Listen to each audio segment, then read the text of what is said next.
بسم الله الرحمن الرحيم. أهلا بحضراتكم.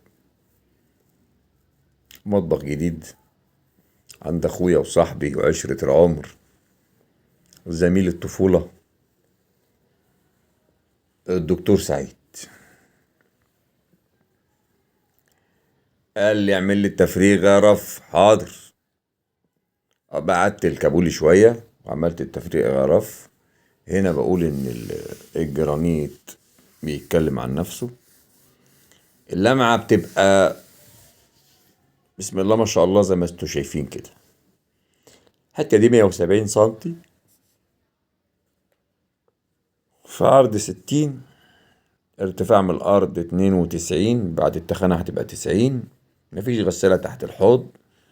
اللمعة حكاية زي ما انتوا شايفين، حاجة يعني مش محتاجة كلام. وهنا ده حوض الوش، عملت له كابولي سيلفا، عملت له ستارة 12 سنتي وزدابة 3 سنتي.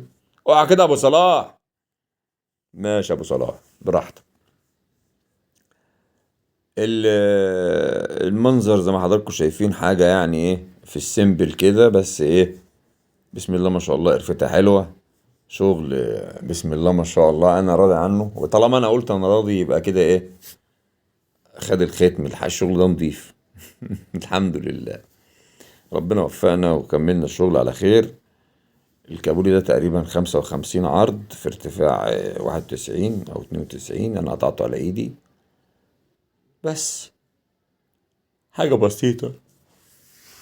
واللي يعمل الجاي ان شاء الله ايه، هعمل الكتفين بتوع البوابة والحيطان اللي جنب البوابة بإذن الله بصورها.